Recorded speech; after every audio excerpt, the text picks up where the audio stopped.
Waiting for you, Tara. Oh, thank you, my darling. I just want to make sure everything technologically is right. So greetings, colleagues, and welcome to Charles Darwin University, and welcome to this, our first double confirmation of candidature event in our new milestone process. I particularly want to say how fantastic this is because it's a cross-faculty gig between the Faculty of Health and the Faculty of Arts and Society.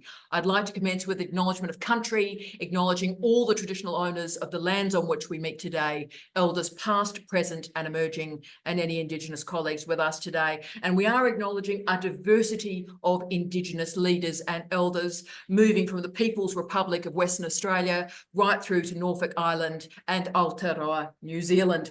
I also would like to acknowledge my co-supervisors, Dr. Aidan Cornelius Bell and Professor Jamie Quinton. You reckon your life is difficult, try supervising with me. But I'd also like to acknowledge our assessors for the day. The chair of the panel is Dr. Leanne McRae. We also have the great gift of Dr. Debbie Hinley being part of our journey today, and also Professor Jackie Hewitt. This is an important moment in the history of Charles Darwin University, and I thank you so much for sharing it with us. We will be running to a very tight schedule. Piper will speak today for 15 minutes, then the assessors will ask questions for 15 minutes, then Megan will speak for 15 minutes, and assessors will ask her questions for 15 minutes, and then we will open the floor to all of you. So, colleagues, we welcome that you enliven your screens so that we can see you. Please don't be frightened. If that's lovely to have a fully engaged digital experience, but we will ask if we can, except for the assessors and the people speaking, if you could mute temporarily, just so we haven't got the multiple sounds and volumes and resonances from your room, but we want you to demute to ask questions shortly. So we also ask that you use the chat. I'm very excited to watch the chat for all of you, so I'm going to be in the chat as well. Please use it. So colleagues, let's hold our breath and wish her all the best. Let's open with the legendary Piper Bell. Good morning, Piper. Hello, thank you very much, Tara. Like I said to you the other day, I'm just not going to look at you because I'll be giggling the entire time. I just want to also start by thanking the wonderful panel for joining us today and taking the time to read my proposal. I really appreciate that time to go through such a document. And I also just want to acknowledge my supervisors, Tara Brabazon, of course, and Jamie Quinton as well. Tara is as good as you hope and want her to be. And I'm very, very fortunate to be going through this journey with the two of them. Before I proceed any further, I'll also just acknowledge that I am coming to you live today from the lands of the Gunamiyurna of the Adelaide region as the custodians and owners and sovereigns of this country. And I'd like to pay respect to those elders on this country as well. And I'd also like to extend my respect to the Larrakia Nation as the home of CDU and make sure that I acknowledge their hard work in maintaining those lands as well. So Australia always was and always will be Aboriginal land. So I'm going to get started today with some things that I think we can all agree on. So capitalism obviously essentializes knowledge, skills, everything into quantifiable products. And it's all about the unequal exploitation and extraction from us. And we've seen more and more, I guess, the intensification of the corporatization of universities, and turning knowledge production into things that can give us financial benefit as opposed to knowledge as a good in and of itself. So higher education is really key to my thesis. It's the site of bourgeois reproduction. And so for me, it's this really, really important site for the research because it's the thing standing in its own way of freedom. So it's both the thing that reproduces capitalist ideology and it's the thing that's sort of standing in its own way. So it's really integral to be thinking about the transformative nature that higher education can actually have for people.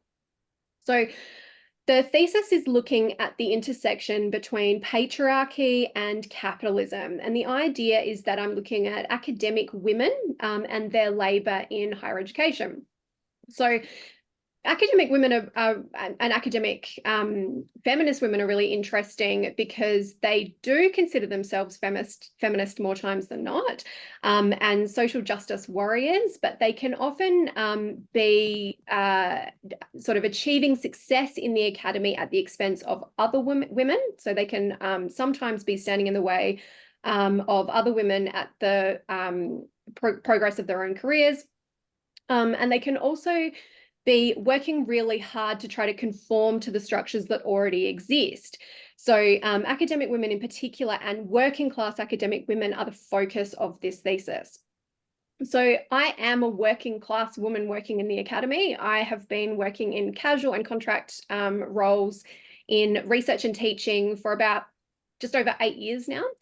And this is not, and I think it's really important to kind of start by saying this is not an autoethnographic thesis. It's not biographical. It's just the impetus for this project. So it's just the things that I've kind of noticed over those years about the way that my work has been extracted, exploited, and the ways that working class women in particular try to fit in. So a lot of the literature tells us that working class women try really hard to fit in or be accepted and to conform to the bourgeois elite of the academy. And what I want to see happen is a little bit more resistance and transform in terms of what women can actually achieve by being part of the academic structure. So let's look at the project. So I'll be using a Marxist feminist lens to critique this cyclical nature of the academy. So what I want to see happen is not to see us continue to reproduce the same ideology, but to actually see us start to transform that and use that not as a tool or an extension of capitalist relations, but actually start to see us use higher education as a tool of transformation for itself and for the society around it. So what's really key, I think, also to this thesis is the way that we understand academic capitalism. And I'm going to talk a little bit more about that in a moment. I'm going to use a Marxist feminist lens to analyze these things, but I'm also being really selective about the theorists that I use to look at what's happening. So I'm intentionally using, obviously, Marxist scholars, but Marxist feminist scholars that are resistant to the nature of things as they currently are and the status quo, and people that are really intent on transformative education as opposed to reform. So we can think of a lot of the liberal reforms that have taken place being, helpful in nudging in the right direction, but not really leading us anywhere incredibly far or incredibly quickly. So people like Federici and Aruzza are really good examples of really strong Marxist feminists that speak about being, anti-capitalist and resisting that conformity into what currently exists for women in higher education. So I'm looking at academic women's labour in higher education in the 21st century, and I'm looking at the nuances of how class also play a role in those gender relationships. So we know that historically, working class women have faced a series of barriers in their engagement with higher education, and they've been incredibly sexist barriers as well as really classist barriers. So there's been a great history of women trying to engage with education, be accepted within it, and then trying to succeed in it as well. The project is situated in this century, and this century is really interesting because we've seen a further intensification of capitalism, and we've also seen some incredible global events that have really impacted the world as well as the women working within them. So we can sort of recall things like 9/11 and the GFC and COVID as things that have had these incredible impacts on people around the globe. I've also talked in my proposal about some other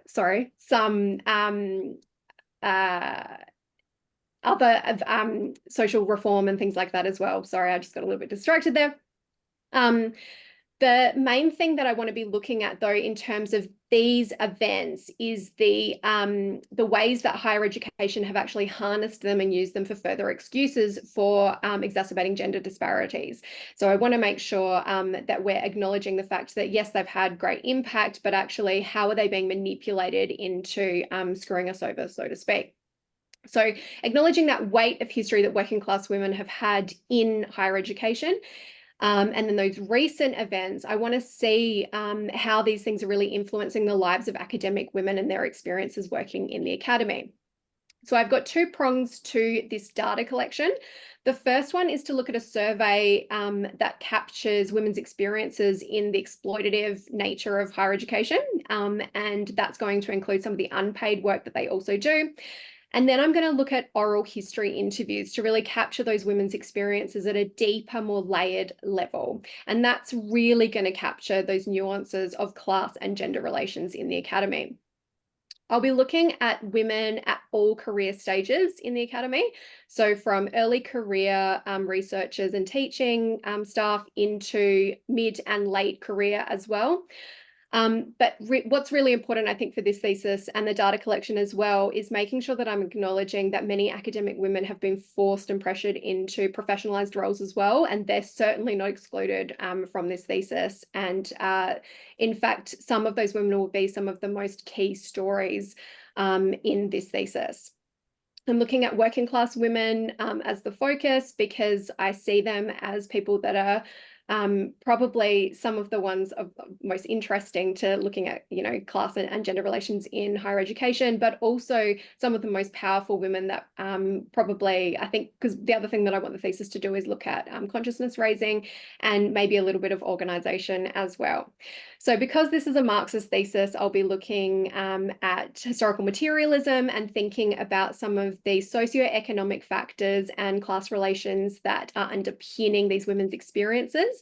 And I'll be looking at gender as the same kind of thing as class, that is just another arbitrary distraction to keep the people busy and fighting amongst themselves rather than against the capitalists.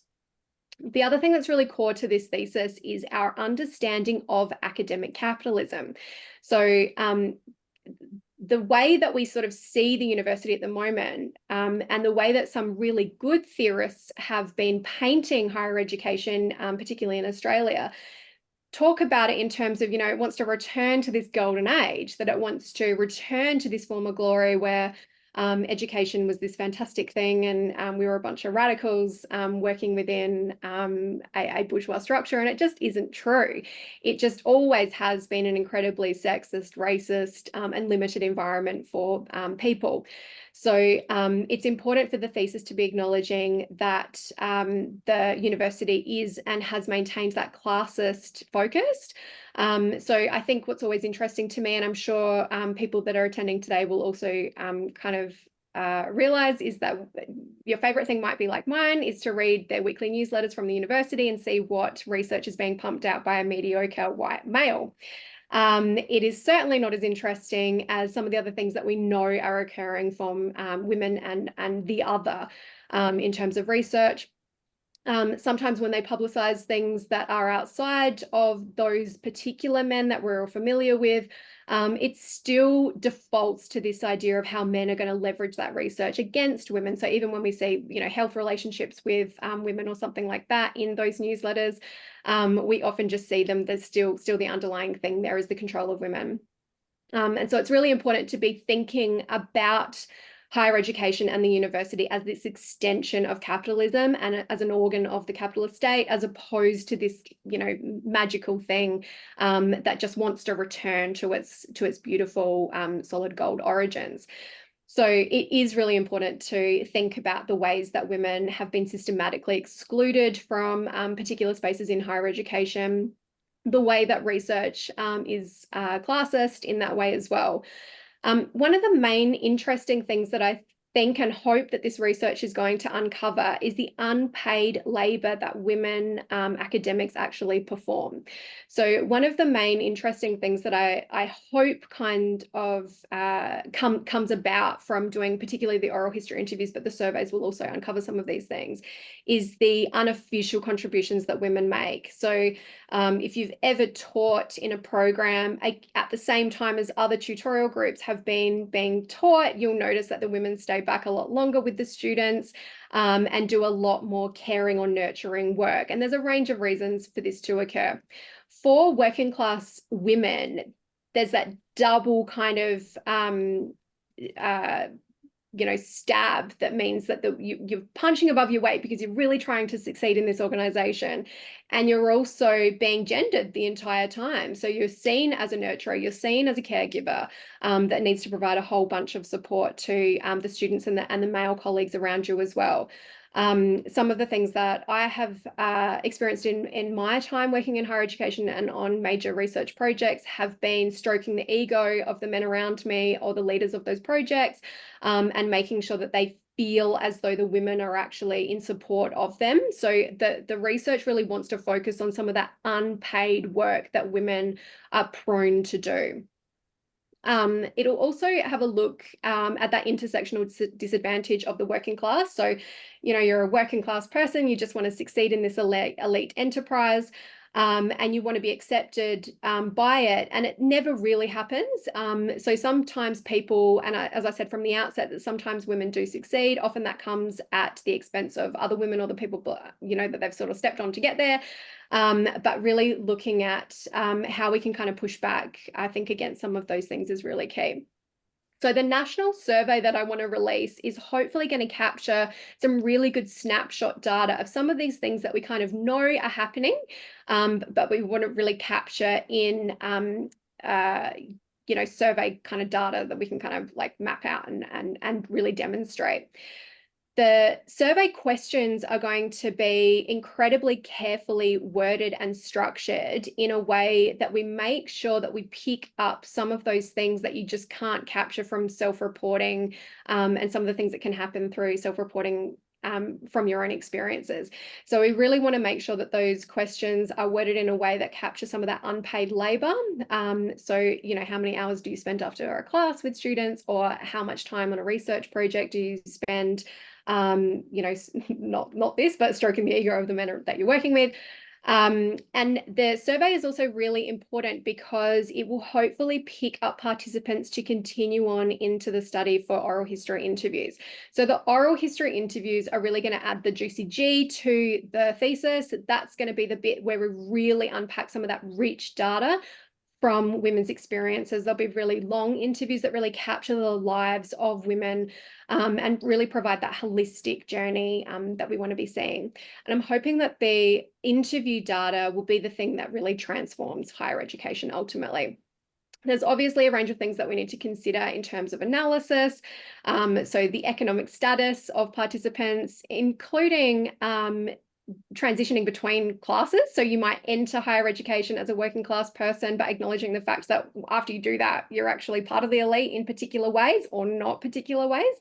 Looking at the work experiences, the broader economic conditions that are happening around those times and changes. So, if you think about somebody that's in their late career stages, the things that they would have been through during that time working in the academy as well are also going to be really interesting. The power dynamics in higher education are always really interesting, not just between you and management or you and a senior, but also just you alongside other classes and genders, as well as you alongside people like students as well in that process. I have a bit of a timeline. It's more detailed in the proposal. I'm hoping to submit in August 2025. I'm hoping that the majority of this year is spent on data collection, conducting the interviews and doing the data analysis, and that next year really feeds into some of the more transformative chapters. And so building on that critique of the data analysis into something that kind of is a little bit more moving in terms of transformation in higher education. I, of course, plan to publish whilst I am enrolled. So far, I have about 4 publications that are either in press or have been published since I commenced in August. I have 6 self-reflexive articles planned with Professor Brabazon on the scholarship of supervision, which have been duly really interesting because it's that self-reflection is really interesting while you're going through, being a student and performing that role as well, but also just in terms of keeping you writing. So that's been one of the most motivating things for me so far, working with Tara as well, just keeping me going in that way. I also want to make sure that I'm publishing the survey data as soon as it's kind of ready to be published. And that'll be the thing that I start to present in conferences as well. That'll be some of the stuff that I can start to disseminate in those kinds of ways as well. And then I'll continue alongside my fabulous colleague, Aidan, to do our higher education pieces as well. I just want to finish up here by really emphasizing the main point of the thesis, which is about the site of bourgeois reproduction being the very site of empowerment for working class women.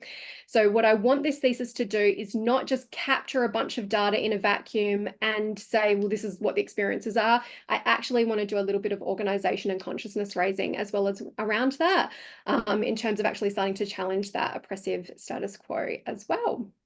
That's it from me, Tara.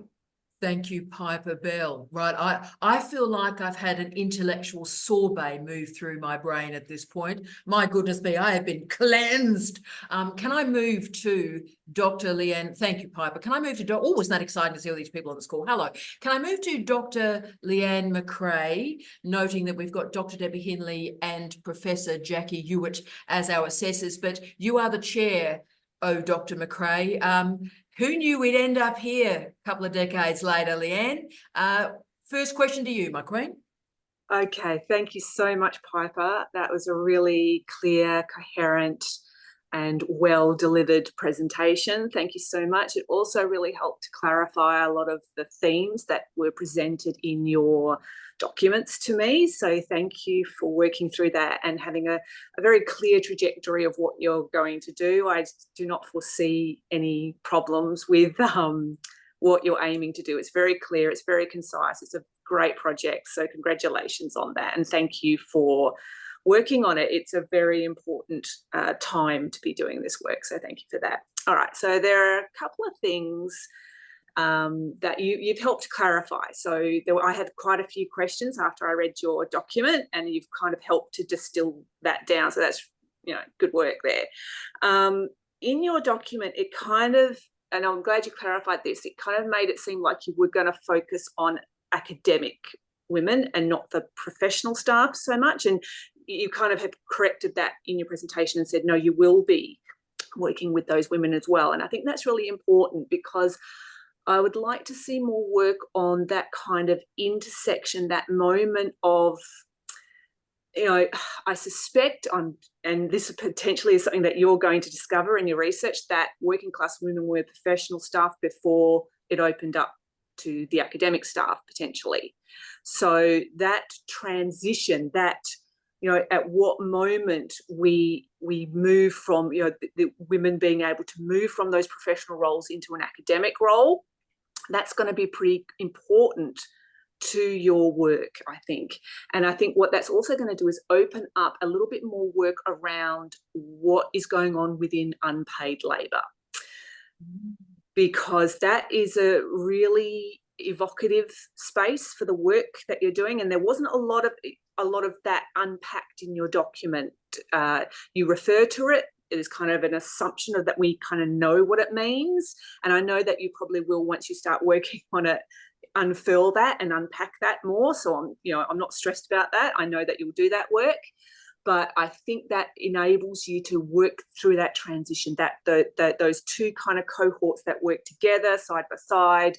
What does it mean to be paid, and what kind of labour is considered paid and what is unpaid, and how that is being defined. So that's going to help you also to unpack further how unpaid labour is. We have a very good understanding, well, I suspect we have a solid understanding of how it's gendered, because I think it emerged out of a gendered understanding of labour, but how is it classed?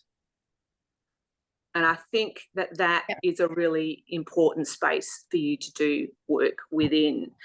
So those are just my comments at the moment. I don't really have a question for you. Leanne, So are you comfortable if Piper works through that unpaid labour, gender to class and professional staff to academic staff, and then we'll move to Debbie and Jack? Because Piper, I'd love to hear what you have to say about that. I think that's incisive, Leanne. Piper? Yeah, I think it's, thanks so much, Leanne. I really appreciate those comments as well. I take them to heart. So I've done professional roles as well, and I've done them while I've been teaching into like night courses, because I didn't want to give up an academic role. And I think it's really interesting to think about the classism even between academic and professional roles in higher education, and that there's a snobbery around that as well. I don't want to lose those smart women that have been professionalized at all. And I certainly, in the same way of, this is going to be a really terrible reference, and I know that I'm going to make everyone cringe, particularly people that know me making it. I don't know if anybody else is a fan of ER in the old days, and when the nurses wanted to be doctors, they were studying their doctor education as they were still being nurses. And so in some ways, the professional staff are the same way. It's like I just kind of have to keep myself afloat. And like, if you're working class, you got to pay those bills. And if you don't have the family economy in the same way that many privileged people actually do have, you've got to get there somehow, and you don't want to give up on that dream of rising to the top. And so I do think that it's an incredibly interesting and important area to be looking at as well, Leanne. Yeah. And so, Piper, the area I'd explore from Leanne's commentary there is the very theorisation of the trope of unpaid labour as being gendered and then it was classed. So, of course, that's going straight into Frederick Engels, isn't it? Yeah, yeah, yeah, yeah. Fascinating. So there's the end. Now we've got Jackie and Deb. Who'd like to take over the party now? Deb, would you like to speak to this? Because this is your life that's just been discussed. Yes, it is. So I went from admin professional role to PhD candidate to a research fellow, back to a professional role. So I sort of have been through all of that. I might add, when I took leave from the first thing before I went into my PhD candidacy, I took leave because I was not allowed, I could not access the leave that academics could access to do work on their PhD. So I had to take leave without pay. I finished the PhD, but however, yes, it is. It's my life on the page. So yeah, and great topic. I would like to know. I would like to see more teasing out of how you're using working class. So you see, I would have said, in my case, I was a mature age student that left school at 15. And worked as a secretary, went back, and I came from working class parents who, didn't have any education. By the time I went back, I would say I was middle class. So, and then beyond. So I would like to see more teasing out of how you're actually using working class, whether you're using it as some sort of, through socioeconomic data of ABS, or whether you're using it in some other form, and how the transitions through classes. Or are we all working class now? Are we all working class? So, Deb, what a great series of questions there. So, Piper, it is an interesting point about your historical materialism as well, how you are configuring and creating parameters or a frame around this complicated phrase now, working class. Do you want to answer that, Piper? Yeah, I think, thanks, Deb. I think it's interesting to think about and particularly using that survey. That survey is not just a survey. One of the things that the survey needs to do is separate out self-identification from what could be actually the case. And one of my main issues with survey data is that self-reflection and self-reporting is so inaccurate in a variety of ways.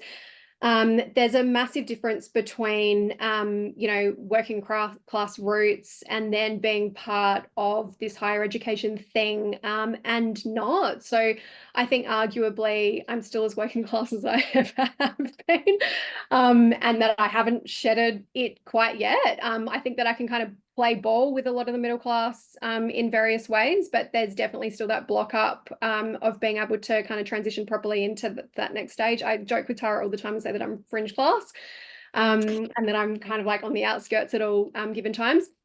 So I think that the survey needs to kind of capture some of that stuff from the beginning, and the difference between your roots and how you are actually now. That we need to sort of know these things.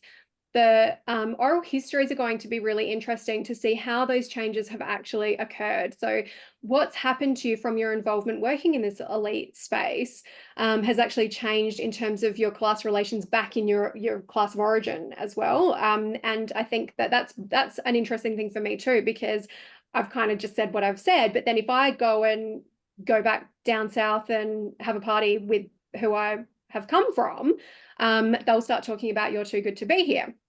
So I think that your own self-identification is important, but I also think it's kind of somewhere along the line we have to think about the way that people perceive us as well as part of it. Yeah. Isn't that great, Deb? So that is, that's Deb, really great. Isn't it great to not hear in a seminar such as this, Bourdieu and cultural capital? Isn't it fantastic that we've managed to shed that nonsense out of their light? So I'm thrilled. So Deb, is that answering some of your question? Yes. I've got a few more questions though. Go for it. Now, what do you mean by success in the academy? Do you mean it to be moving from part-time tutor to VC? Do you mean it having loads of research projects and publications? Or is it just making a major social impact? Lovely, Piper. What does success look like? Are you going to allow the data set to configure that, or are you going in with a lens, darling? So the thing about success, and I think most of the time I put it in quotes because, we don't know what this definition of success actually is. So the literature is interesting because the working class women talk about themselves as wanting to share the working class roots or critique the working class roots in many instances and wanting to be accepted. So there's a lot of kind of, self-reflection about, I'm accepted and I have been acknowledged in this particular way by this elite organization, or that I'm fitting in any given way. The interesting thing is that even if that is your definition of success, and ultimately, Deb, I think that women need to define that themselves, like, how do you actually want to succeed here?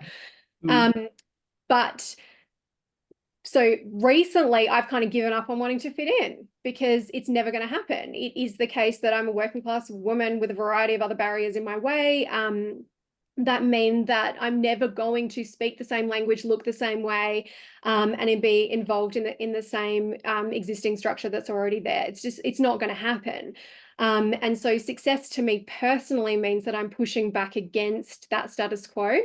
I think success in terms of when we're talking about some of the women's experiences, it can mean a myriad of things. It can mean I got a job, like I actually ended up with a job. I was acknowledged enough that I got to be paid for the work that I have been doing all these years. It could also be the case that it's not being harassed every single day. It could be the case that your job is less precarious than it was when you first went in. So I think that in terms of a definition of success, that's going to be open to how women actually define that for themselves as part of their own journeys. Very strong. That is a great answer. That It is is. a great answer. Deb, could we have one more question from you at this point, and then we're going to go to Professor Hewitt, who looks as glamorous as usual. So, Deb, we'll obviously come back to plenty more questions. Maybe one more at this time, Deb. Yes. Okay. The differences between the sciences. So, how are you going to examine the difference between Jamie's area of research to social sciences to nursing, those ones? How are you going to tackle, the spread? Oh, Deb, that's a great question. Really good Piper, question. disciplinary literacy. Where are you going to go, Piper? You got a vibe? Yeah, I think that that's when I start learning. I think that, I'm from the humanities, and I've got a little bit of an understanding about the other disciplines, but I really want to learn about what success means, and the experiences of women in those disciplines. So when I've had friends that have worked in something like, pharmacology or something like this, their experiences have been really different to my own in humanities, which is, a land of itself. And so I think that that's really part of the learning from me. And that's a massive part of me wanting to engage with oral history, is to really learn about women. And I don't want it to be a story about myself at all. Great answer. Another fabulous answer, response. So Wonderful. Deb, please hold the rest of those questions, because we'll return there in half an hour. But can we go to the wonderful Professor Hewitt? Glamorous as always. Good morning, my queen. How about that from Rock Vegas 30 years ago, Jack? Amazing response. Yes, the working class women, hey, Tara. Hey, mate. What a great presentation and a great accompanying document. A pleasure to read. And you've got a really great plan ahead of you with your publications. It's fantastic to see. I don't know, is this throwing a cat amongst the pigeons, or I don't know, a woman amongst the working class women? Throw one in there. I think there's something really interesting from my personal experience, that some women academics make other women academics do their labour. To put it bluntly, they're as bad as exploiting younger women at the same level as men can be. I found that there are some women who are really adept at getting other people, and not always just women, but sometimes new male academics, probably more so women, to do their work. So I'm just wondering, Piper, are you going to keep an open mind about looking beyond gender for those kinds of behaviours? Yeah. That's really one of the main buy-ins for me on a project like this. So I said from the beginning that the academic women are really interesting because they're supposed to be enlightened. And you think of yourselves and the people that you look up to, and any gender as being some kind of enlightened citizen.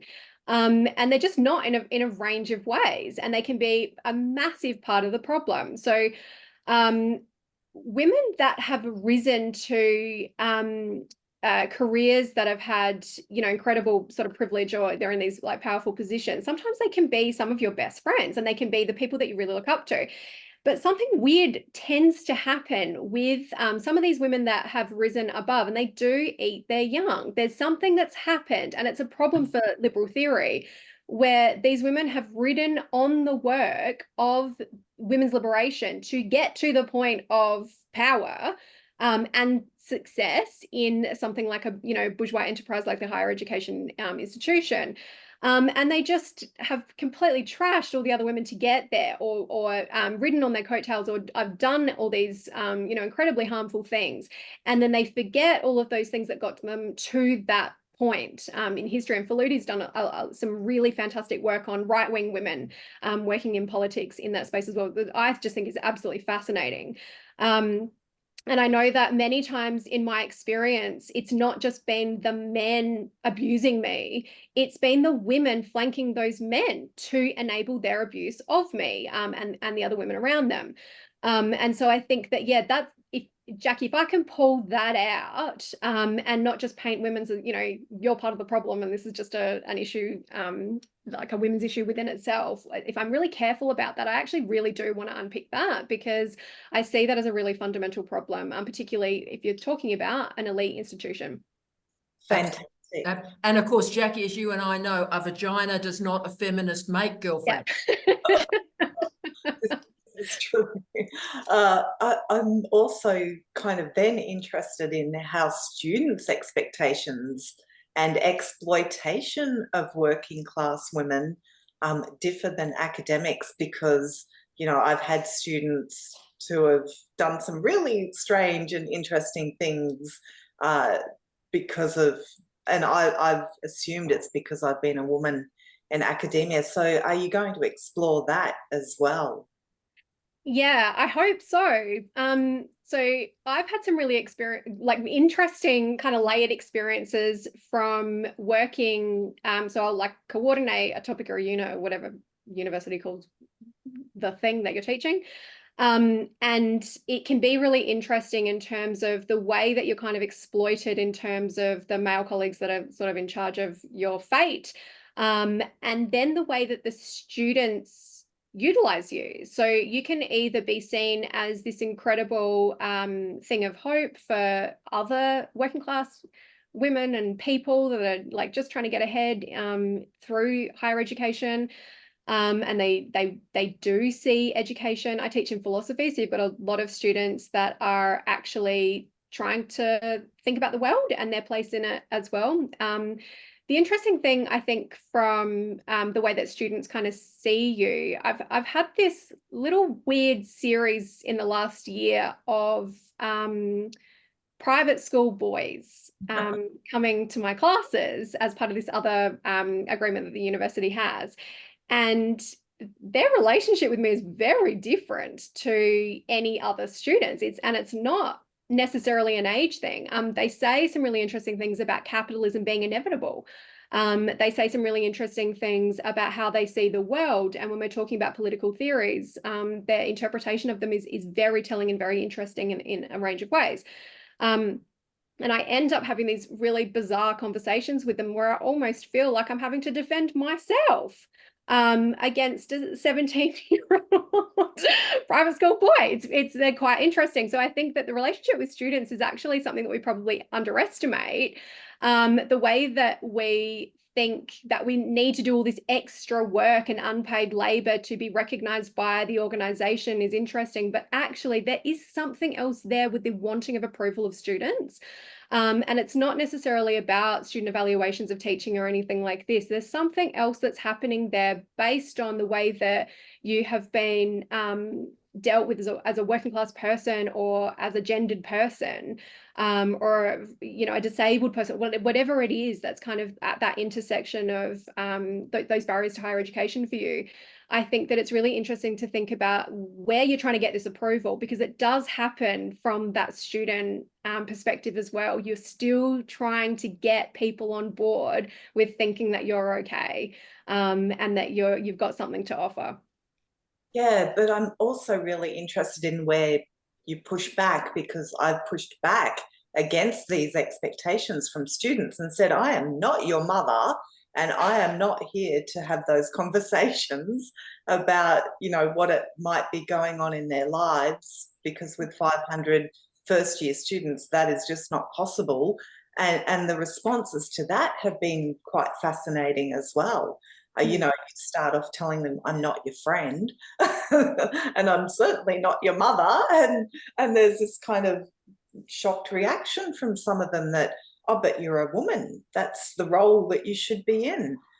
Yeah, so I think so much of it is unconscious. I don't actually think that most students are thinking, you're the woman, you've got to care for me. I don't think it's that explicit for most students. I think that most students there's some kind of underlying thing that's happening where they just feel comfortable doing it. And some of the best examples I've got are teaching in a night program and being there until 11 and all the male colleagues are gone, and you're just kind of trapped in these conversations, and you're not feeling trapped either. You're going, I just want to help this person, and I'm just trying to do the right thing by another human.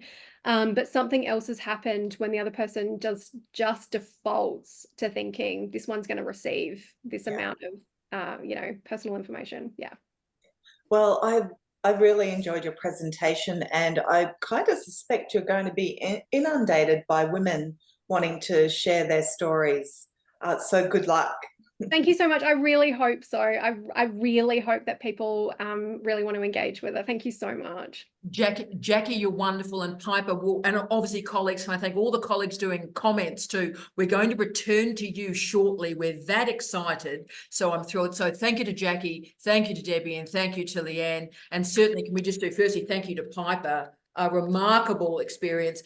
Piper, you'll see when you see this back, the number of people nodding randomly. Yeah. Like they're at a heavy metal concert, will blow your mind. So colleagues, we're about to hit the legendary Megan Bayliss zone. She is joining us from Norfolk Island.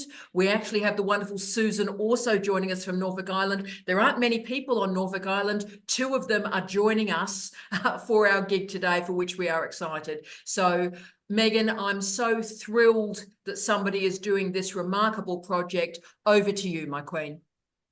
Thank you, Tara. Thank you, Piper. And thank you, everybody else. And welcome to this 15-minute dash of 6 months of thinking, researching, and writing about using Brene Brown book clubs to uncover whether people read her to resist the conservatives and the cookie cutters of the self-help industry, or to actually change their lives and the lives of those around them. This is important to know because globally, a person a minute dies from suicide, and almost half of Australians experience a mental health challenge. But due to time constraints today, could you please consult the list of definitions that I included on the invitations that I sent out, so you already know what terms like recovery, lived experience, cultural hegemony, status quo, traditional and organic intellectual mean. It just saves a lot of time. So let's begin so that we can fill in the dash. After a false start to my PhD and my 1, 2, 3 supervisors all resigning, it took me months to work out what to say to people when they ask me what my PhD topic is. I can now comfortably fill in the dash and say that this doctoral project is about social and cultural resistance to the status quo. And before you ask the relevance of the dash on each page, it is a reminder of a social equation. My dash plus your dash and our resistance to the control of the status quo equals social and cultural change. So the dash is actually a poem by Linda Ellis. It refers to the dash between date of birth and death and everything that we do to fill the gap. Conceptually, for this research, in many people's gap is reading particular genres or authors as an act of resistance to the ruling status quo. This has roots in the Black enslavement era when slaves taught themselves to read and write. It was also used during the war years as clandestine literature, and it became widely popular within Black feminism, where women read other Black feminists to self-educate and act rather than just accept what we're socialized to accept as mainstream and normal. Now, the idea is that to decolonize and de-hegemonize our brains, we need to start by doing that to our bookshelves, by reading dangerously, by reading to resist the hegemony. Now, speaking of dehomogenizing, let's have a look here. Central to my thesis is a couple of very important terms that you do need to look up. We've got the 2 hegemonies. We've got organic and organic and traditional intellectuals. But what I really want to point out here is the examples of hegemony: capitalism, patriarchy, the academy, and then cultural churches. That is how we're learning our culture. That is how we're being enculturated by those great big institutions. Now, additionally important to my research are these concepts. So we've got storying and storytelling. We've got focused psychological strategies, lived experience and lived experience. There is a difference between the two. Capitalized LE means something different to lowercase le, just to confuse everybody. And of course, Brene Brown's shame resilience theory. So in my dash are many things, including being a change maker.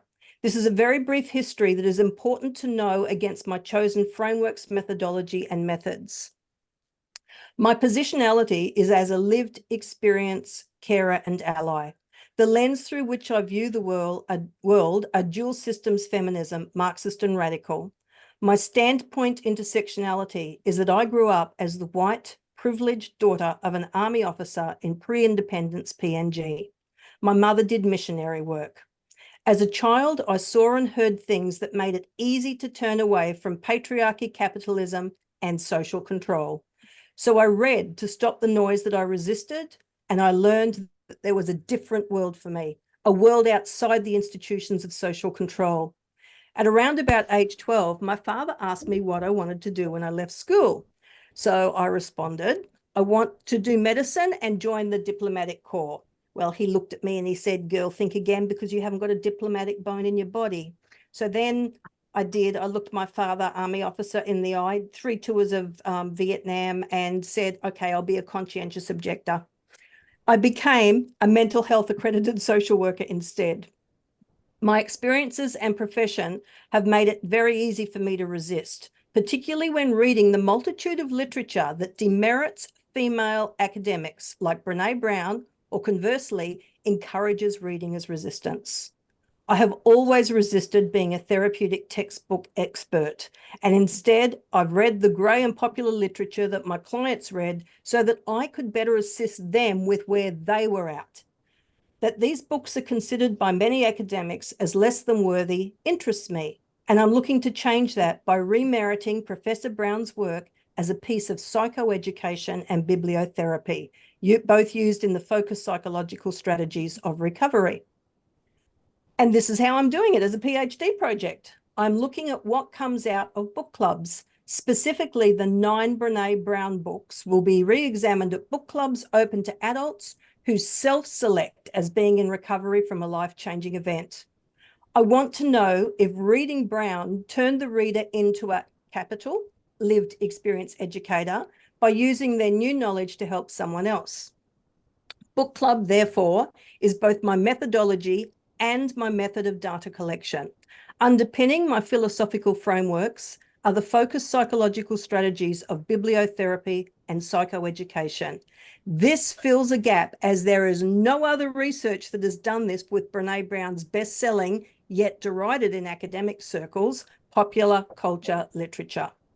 So time to talk about my theorists and their frameworks. To resist the hegemonic culture that we are groomed into, I'm influenced and working within the dash of 3 significant organic intellectuals. Their philosophical frameworks are each concerned with social culture and theory in very different yet complementary ways. But first, this is a photo of Julia Schuch and her 2 sons, Delio and Giuliano. These are the family of Antonio Gramsci, an Italian socialist activist, politician, and a Marxist thinker. This family were separated from Gramsci while he resisted fascism during Mussolini's dictatorship, a resistance that cost him his life.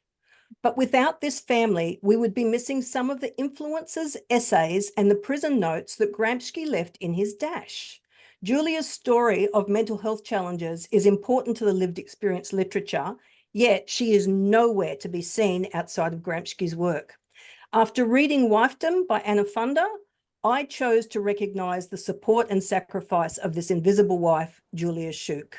Now, my theorists are Antonio Gramsci, cultural hegemony, top-down enforcement through culture of the valued truth of a ruling class, like the books considered national texts and therefore academically, morally, or politically truthful for all of us. Professor Brene Brown, shame resilience theory.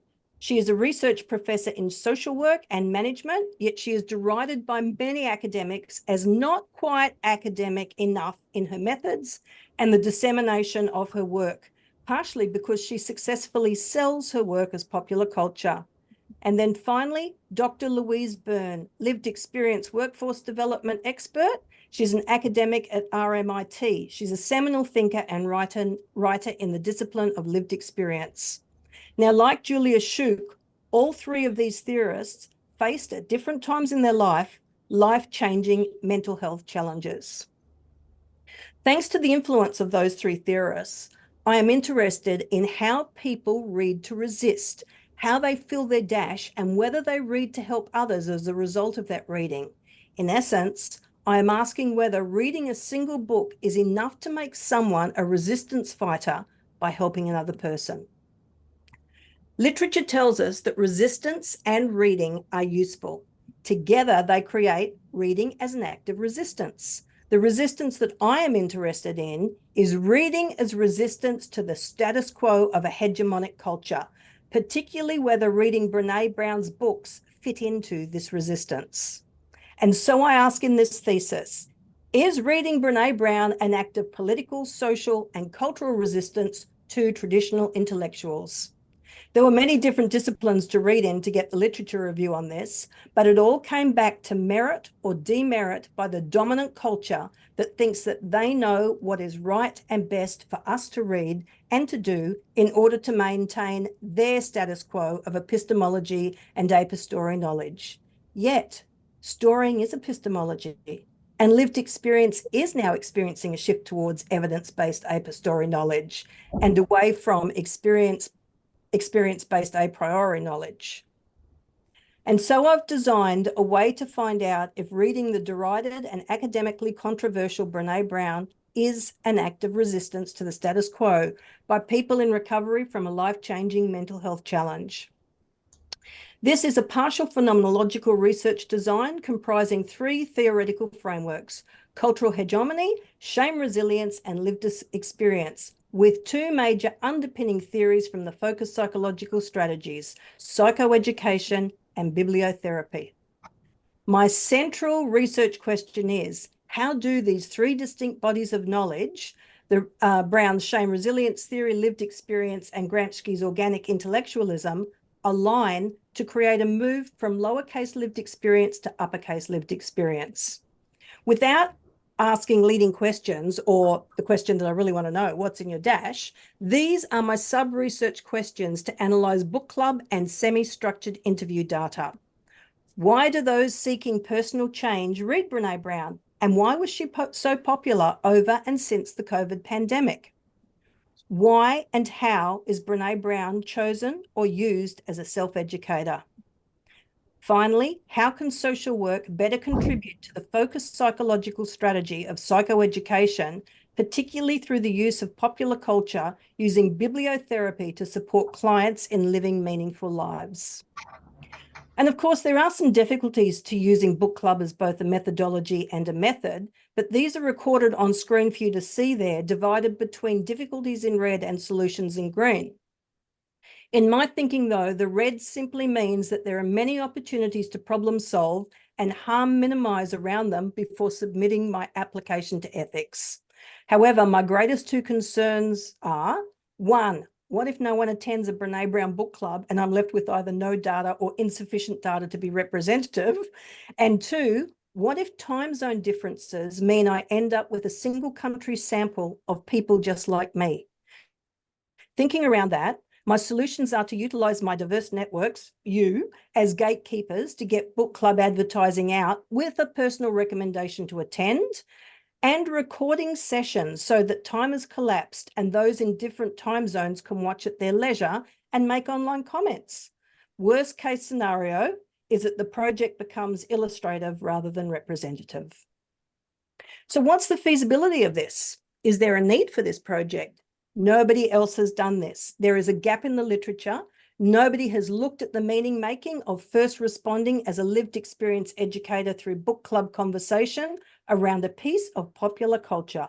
Despite the gap, I do have access to the expertise I need. I'm extremely grateful to have the wonderful Professor of Cultural Studies who's with us today and a doctorate in Gramsci as my supervisors.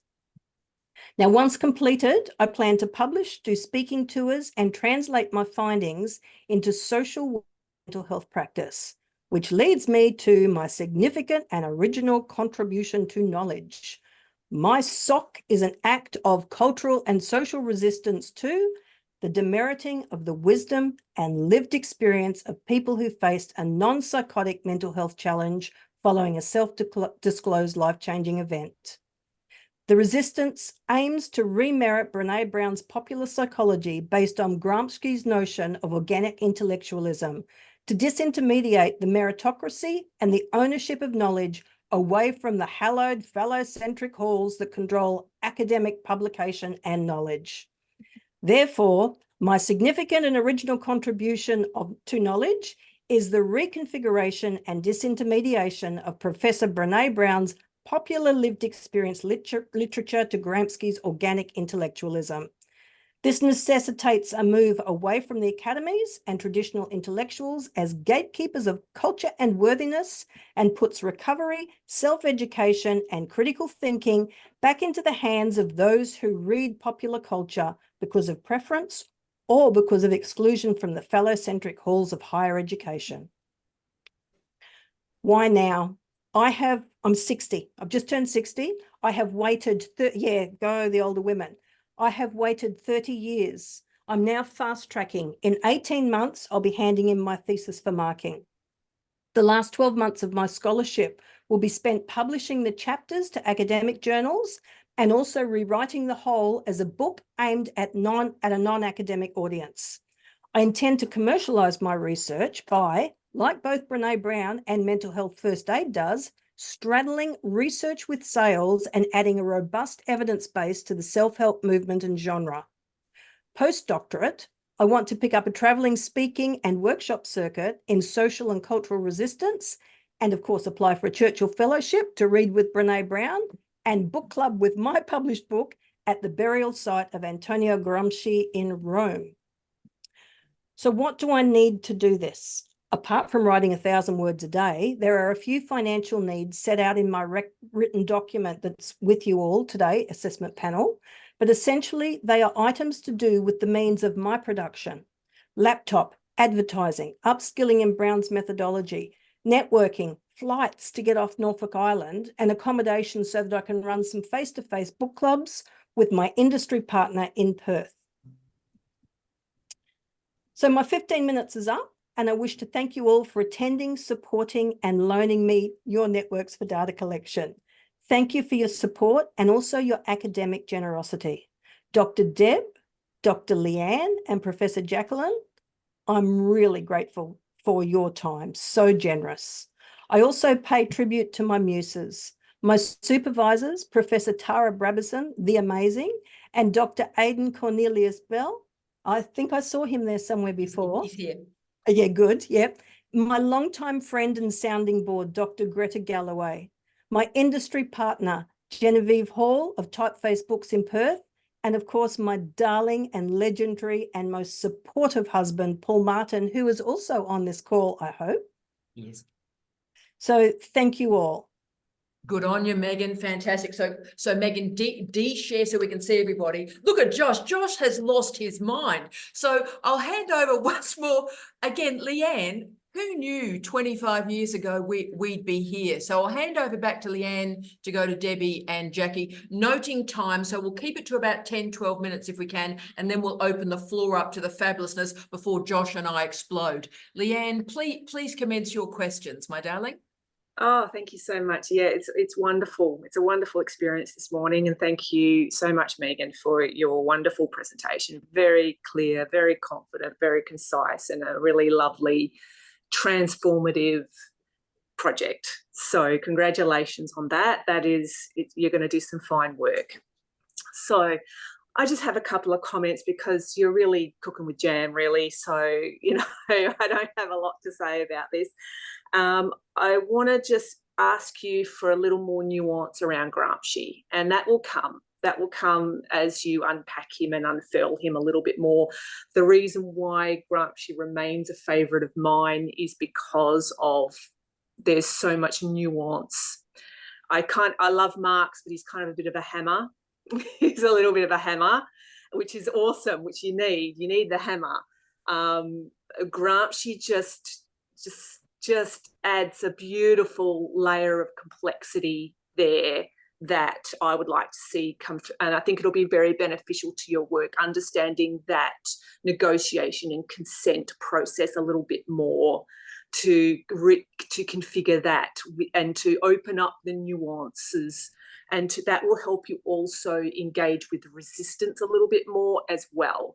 Resistance remains, for me, a quite contentious phrase to use. I'm not saying don't use it. I'm saying, you know, opening up the complexity of Gramsci and opening up the complexity of the organic intellectual will help you to find that nuance a little bit more, and to situate resistance within your work in a slightly different way, one hopes. So just a few comments. Reading dangerously, I think, is so evocative and really wonderful. Obviously, there's the work on create dangerously that I think potentially offers a springboard for you to do that work. I also went to how we read and how we speak.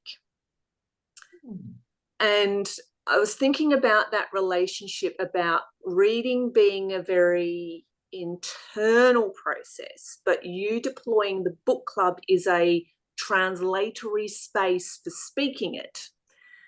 And I think you also, and I'm going to throw, you know, like Jack said, you know, can of worms, cat amongst the pigeons, and it's a completely different thing, and you're probably going to react to it, but yarning. Now, yarning is obviously an oral thing that in many ways negates and ignores, isn't concerned with reading. It's the yarning that is of the act that is important, and you're focusing on the reading.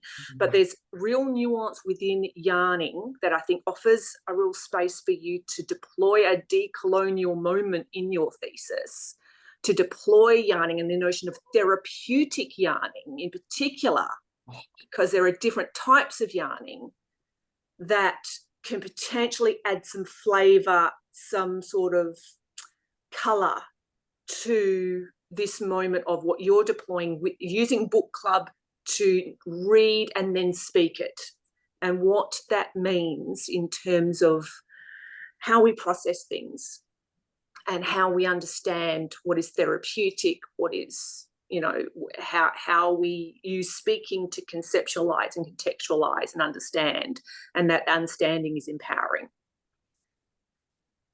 So that there's potentially some space for that in there. And that also led me to thinking about Sarah Ahmed's work a little bit as well. I think she's potentially another, I know you want to focus on Brene Brown, and you absolutely should, that's really fantastic, but I think Sarah Ahmed is also an academic who has been marginalised to a certain extent, and she does this work on the desk and that idea of the intimacy and that space of the desk of what it means to be there in that space, and reading on the desk, writing on the desk.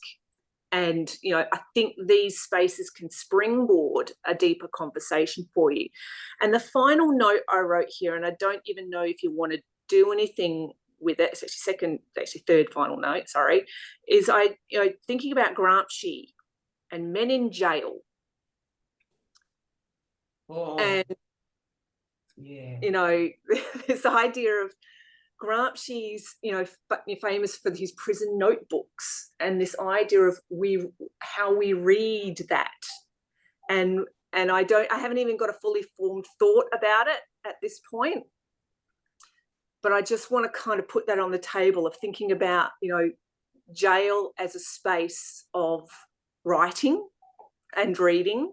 And I know it's completely outside of your project, so it's probably, you know, but there's something interesting about you using Gramsci in tandem with Brene Brown, that a man writing in jail retains this kind of, you know, credibility that Brene Brown through all her qualifications, does not have. And I guess that also connects back to Piper's work.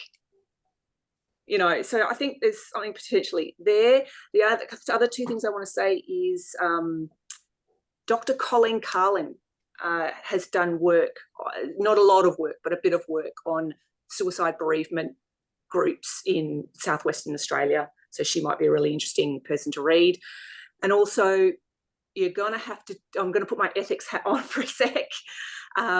Norfolk Island, this is a very small community. You're going to have some real tap dancing to do around de-identifying the data and anonymity. It probably can't be anonymous, potentially, that. So you're going to have to think of that ethical implication there. Thank you. Actually, Thank you, Leanne. Yeah, thanks, Leanne. They're online book clubs because I can't guarantee confidentiality or anonymity on the island. Yep. Great. So yes. yeah, we're going, yeah. But there's also ethical concerns around that.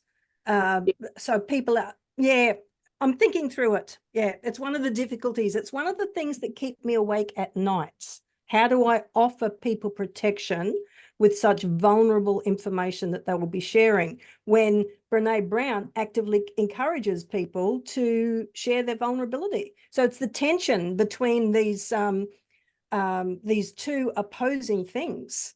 You know, the bias paradox.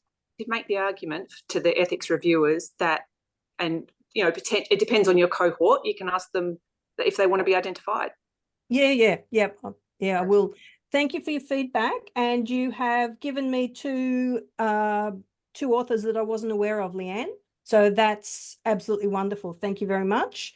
And just picking up on Gramsci, he actually ran something similar to book clubs, only they were called research circles, that's really interesting. And so many women now have partners who have spent time in jail. So that for them has been a life-changing event as well. So funny how it all comes together. But thank you, Leanne. Oh, Megan, well said. And I don't know about everybody else. Does anyone else feel so much smarter after listening to Leanne speaking there? It's like Tony and I are like going, oh my goodness me. Leanne, truly brilliant. And can I say, Colleen, I was holding back to perhaps be an examiner for this thesis too. So we're with you, girlfriend. Conscious of time, we'll move to Deb and then to Jack. So Deb, you're up. Any questions? I'll be fascinated here. Go, Deb. Well, first of all, thank you for introducing me to Brene Brown. I didn't know of her before. And I, of course, looked her up and I downloaded an audio book. So thank you for introducing me. One of the things that you are saying that that her work is being demerited. Can you give us examples, and will you be citing examples of where she's being demerited and who it is? I mean, not, well, yeah, actually, if you publish and that's where you're going to get your evidence, why are they demeriting? Is it because she's in a social work circle and they are in a psychology circle? And some academics, maybe even many academics, are very protective of their patch. So if that's that transition, is that where you're going to be getting examples of demeriting? Great work? question, Deb. So obviously social work came late to the academy, so that's part of it. And also Brene Brown sells a lot. And if something sells a lot, it can't be good. Off to you, Megan. Yeah, and this was one of my husband's questions too, like where are the examples? The fact that the examples are not easy to find is part of the problem, because academics or people with an academic background, or even people with a degree, they deride and they minimize and they exclude her in all of the grey literature or their white papers. So it's a silence. It's a yes, silence. she is absolutely, she's excluded through silence. But there are quite a few academics, particularly in the medical field, who have derided her by saying things like, oh, she's pretty harmless, don't worry about it. So I have that literature. Yes. Right. Well, yes. Okay. That absolutely makes total sense to me. I will say something though. When I was reading the audiobook, I was finding that while she was making a lot of sense, she wasn't actually producing a lot of support for her argument in that as well. So, you know, if you listen to Tara, and she's, well, in Tara's audiobooks, she will always say, this is supported by da da da da. I didn't get a lot of that in the one book that I had. And maybe that's possibly, Brene is possibly, I'm not saying that she is, because I'm not familiar enough that maybe she's not providing enough evidence for other academics to take her as seriously as perhaps she should be. Well said, Deb. And I think that's the challenge of, she's a grounded theorist, and yet that particular paradigm and methodology is separated from her individual stories about her life and her husband and her children. And that separation, public-private, I think is part of the problem. So Megan, that was a really good point Debbie made there. Yeah, very interesting. And I wonder if it's because who she is writing for. Like, she's not writing for academics, she's writing for a non-academic audience. I don't know. But her very first book, which was, I thought it was just me, that's actually the basis of her research. So there was some references in that, some backing up, but Deb, you are absolutely correct. Her other book, she doesn't give any supporting evidence at all. Now, also with the self-help genre, she says that she never set out to be a self-help writer. It's the bookstores, the Amazons who have put her into that, and then she's continued to write in that genre. So that's also interesting. But yeah, there'll be a published paper coming on this one. So thank you, Deb. Good on you, Deb. And Deb, probably one more question. We'll return to you in a second, and then we'll go to Jack. One more if we can, Deb. Now let's... Yes, and this one has actually, it follows on from what we've just been talking about.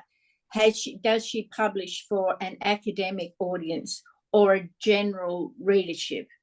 And that again is where there will be, depending on what audience she is writing for, where her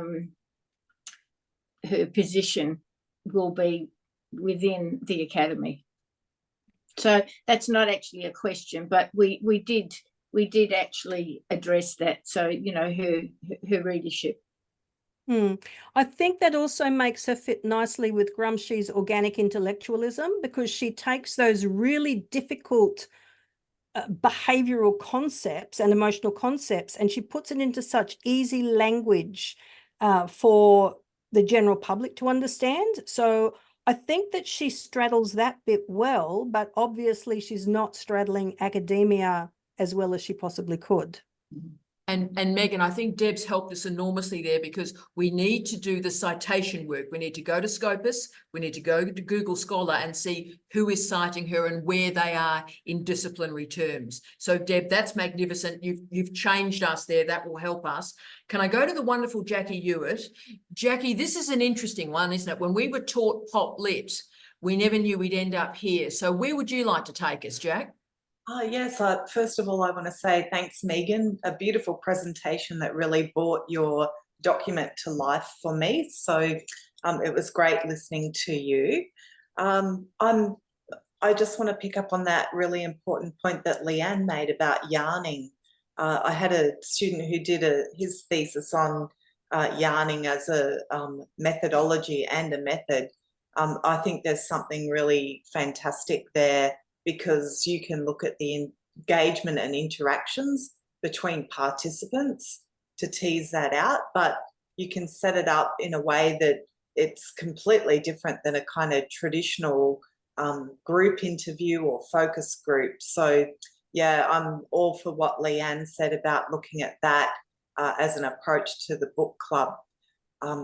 I think your ethics committee will probably require some other processes, picking up again on something Leanne said, particularly wanting to have something in place, and you're well placed for this, Megan, to deal with any issues or triggers that might arise for your participants. So I used to be on the Human Ethics Research Committee at my uni, so I will say that that will definitely be one that comes up. So be ready for that one. But I think you're really well placed to be able to deal with that. So don't feel kind of concerned or worried about that one. I'm interested in how you're going to analyse the conversations, the yarning. Are you going to use some kind of coding? And if so, are you looking at inductive or deductive coding, or are you doing something else more kind of thematic that, you know, might take it outside of inductive or deductive? But that's just something that if you don't know about now, and that's quite reasonable, you might want to think a bit more about that one. Yeah, I am looking at thematic analysis. Yeah. But I'm also really open to different ideas. I'm very aware that I know what I know and I don't know what I don't know. So I'm still reading a lot around all of the different research methods and what fits best, both with my own personal philosophies and with the study. Yeah, so I'm still going there, but at the moment I'm looking at probably word cloud analysis to begin with, and going into also some thematic analysis. I think the yarning method will help a lot with that too, if you have a look into that, because it comes with its own specific ways of analysing and presenting that data.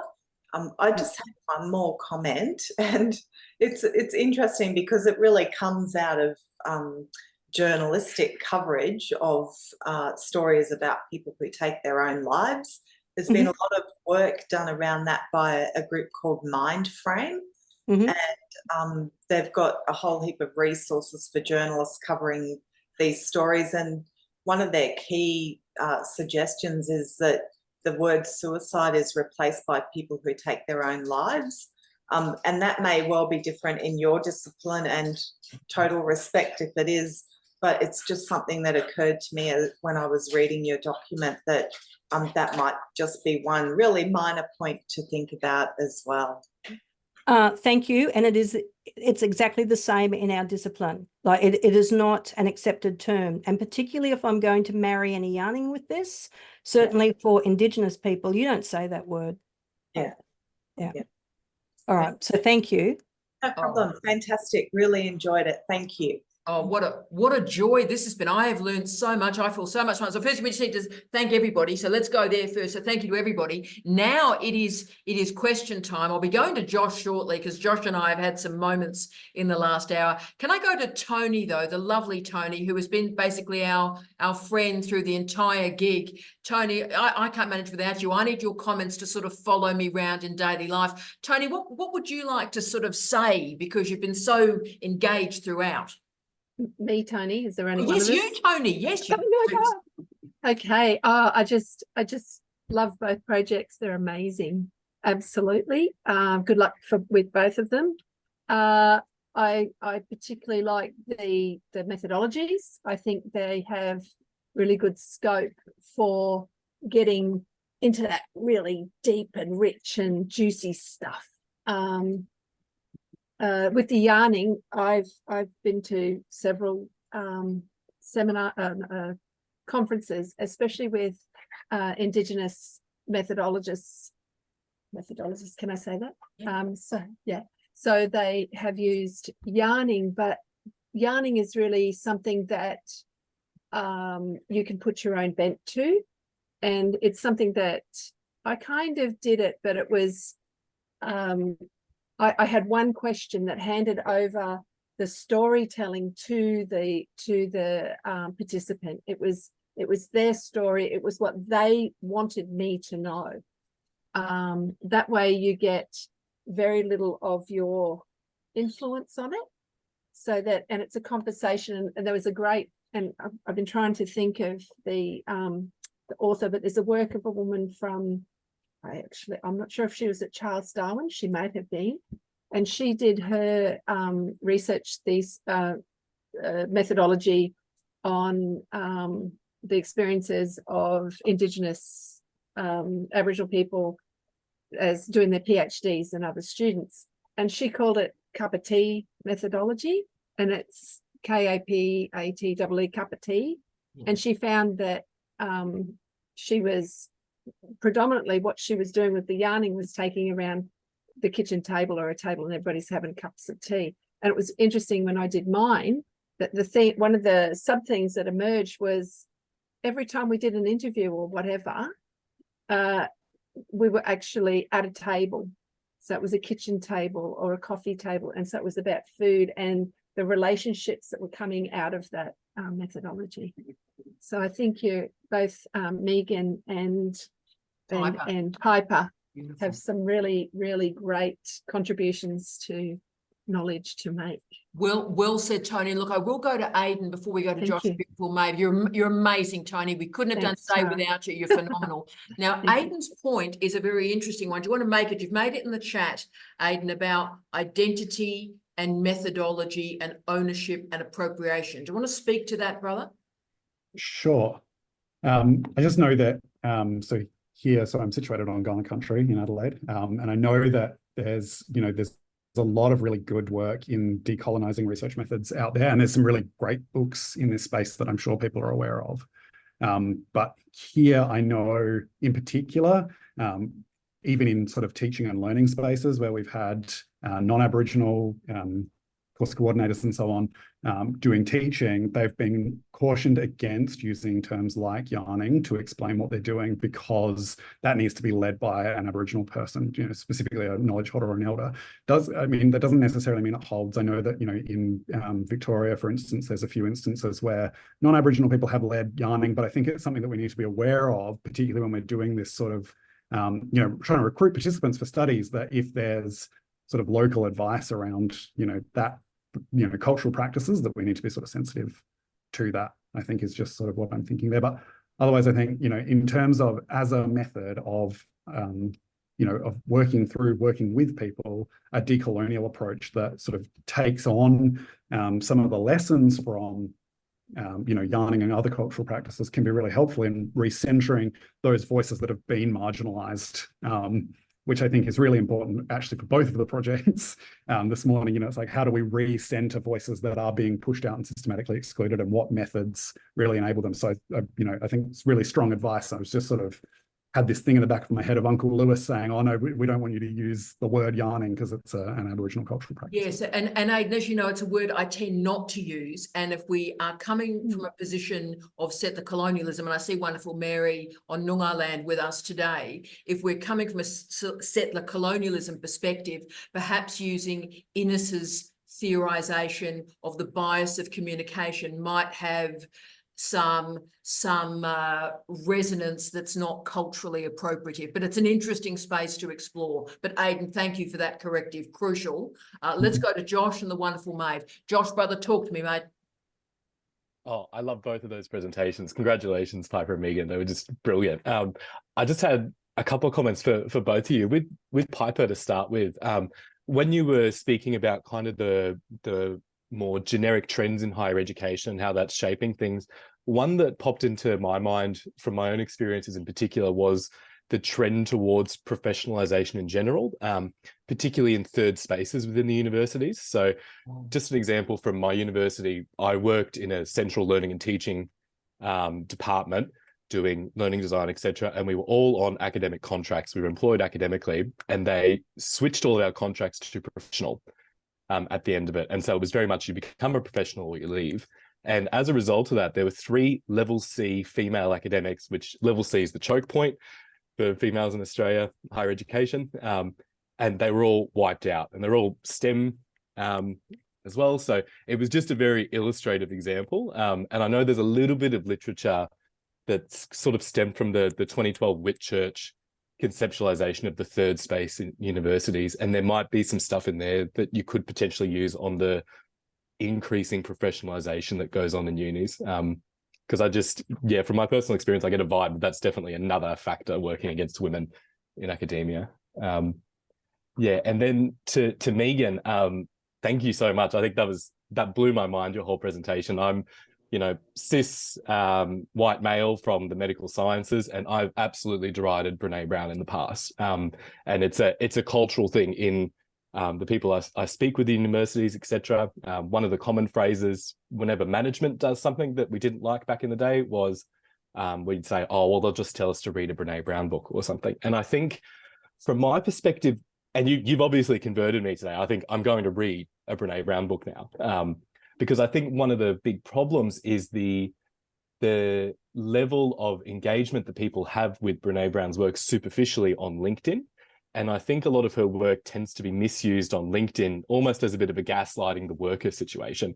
And that's the only place where I really saw her material from. So I think it could be really interesting to contrast the transformational work that you're going to be doing close readings with the superficiality that goes on through social media of sharing, a little bite of it and then turning it into LinkedIn claptrap. Yeah, but thank you. It was an incredible presentation. Josh, that's going to change the thesis. Go. Yeah, thank you, Josh. That was great. Yeah. And thank you particularly for your honesty. Like you're talking to somebody who's trying to overturn all that deriding, and here you are saying, yeah, it was me, I derided. So yeah, and you, it's not written anywhere, it's conversations. Yeah. So and yeah, that's there's an part example of the part of the issue with trying to find anybody who will put in writing in an academic paper that they hate Brene Brown and she's a waste of space, or whatever, or the bloody woman should go home, because it's quite subversive. It's in places where people will use it as soap, but then soap or gossip it's not academic. So yes. I don't know, it's this double standard. Yeah, but thanks, Josh. Think, I think in general, from my perspective, it's the compounding the general critiques of LinkedIn and all the problems with LinkedIn. I think because Brene Brown is so massive on that platform, people just glue them together. And that's at least what happened in my little microculture. With my colleagues. So Megan, that also links with the great commentary that you and Debbie had, whereby she intensifies and is sort of saturating on some platforms, and therefore that stops her being taken seriously academically. Oh, Josh and Deb have really created an argument there. That's brilliant. Let's go to wonderful Maeve, and my mate, my brother from another mother, Kim, is here. Hello, Kim. We'll go straight to you, but we'll go to wonderful Maeve. Talk to us, Maeve. Hello, thank you both. Stunning, really stunning. And the assessor panel, stunning. Deborah Hindley, some amazing, partly because your perspective I thought was really close, but at the same time not close. And that allowed you to ask interesting questions, like really interesting questions. So Leanne, brilliant as usual, and great to meet Jackie Hewitt again. So really wonderful. So stunning. So much I could say but won't about Brene Brown. But I just wanted to ask Debbie which one it was that you read, because each one is different. And I am a bit of a fan, Megan. I haven't revealed that much before, but I'm a bit of a fan of Brene Brown. And the Heart book, which is the big red one, she's made an attempt in that to deal with her critiques there, because the back of it is a lot of references and links, and so I think she's made a solid attempt in that to deal with her critics. So I wanted to speak in case Jane doesn't get a turn, because Jane, who's on our call, made a wonderful offer to you, Megan, in the chat, and I now have Jane's email, and we'll link you up when we all hang up. So I'll leave it at that, but it was a wonderful offer from Jane also about the prisons idea. Oh, look, Maeve, that's great. Before we go to Kim, because Jane is my favourite person, except for Jamie Quinton, on this planet. So, Jane, I want to be you. I've said that quite often. What was your offer? Because we can't leave people hanging. What did you offer, Jane? I was thinking how great it would be to make one of the book clubs occur in a women's prison, or a men's prison for that matter. But the logistics of that are somewhat significant, but we could look at it. My God. That would be absolutely remarkable. Jane, you were meant to enter our lives. Thank you, my darling. And could I just, sorry, I didn't want to Yes, interrupt, but could I just say one thing to Piper? Can't see you there, Piper, but amazing presentation and so much interesting work, and a few crossovers in things that I'm interested in, particularly about class.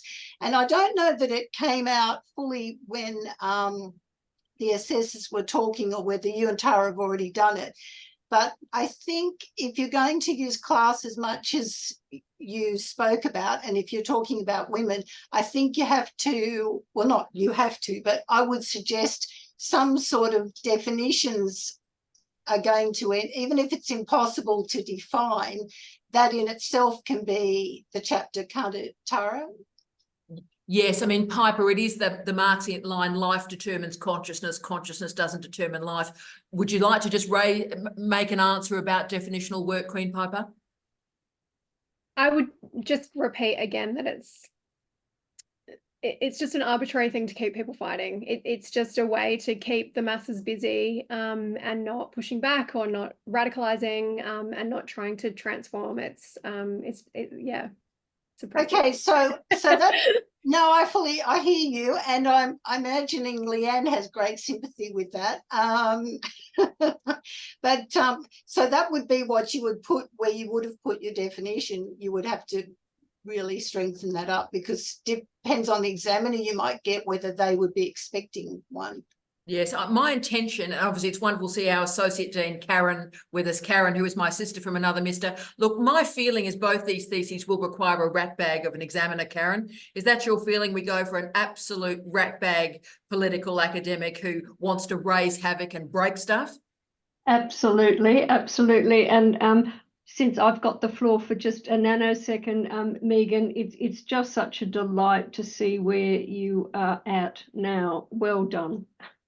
Thank you. Yeah, you know the tough start that it was. I do. So thank you. Thank you for your support, both of you, Tara and Karen. And the legendary Steve Greenland's on the call as well. So the two associate deans who are great friends of mine, great colleagues, it is a privilege to work for them every day, are both on this call. And we might finish off with the legendary Kim.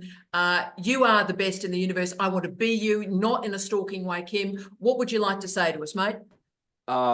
Yeah, thanks, and really great. I'm sorry, Piper, I'm trying to get a washing machine and dryer delivered, which in our Larrakia weather at the moment is quite pressing. So I didn't catch all of your presentation, but I'm really interested in seeing that continue.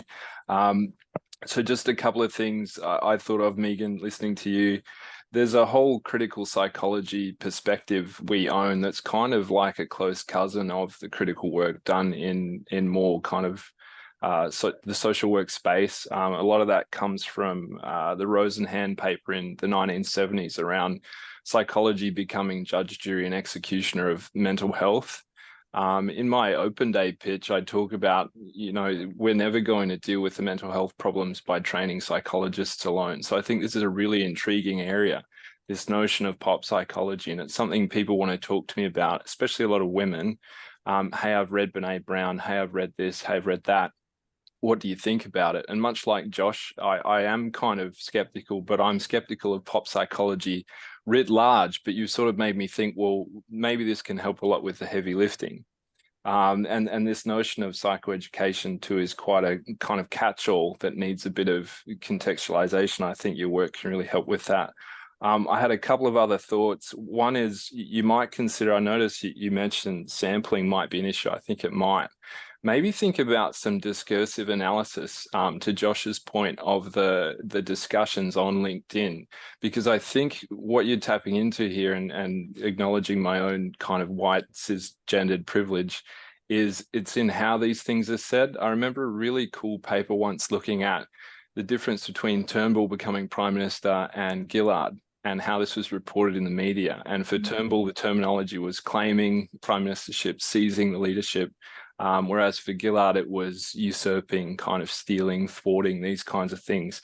So I think you're right in that a lot of this isn't said, but I think what is said, how it's said, might be really, really interesting. And kind of backing off on the tail end of what I heard from Piper's, I'd be interested in what kind of podcasts these male private school students are listening to, because I think from my own experience, that can be quite telling in what they bring into that teaching space.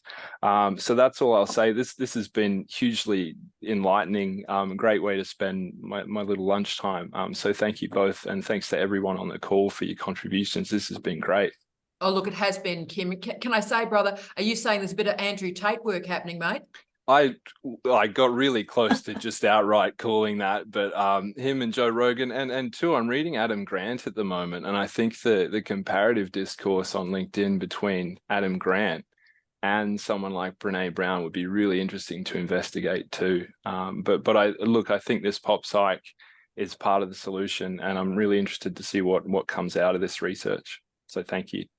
Thank you, Kim. And look, I will acknowledge all the wonderful participants of this gig today. It has been remarkable.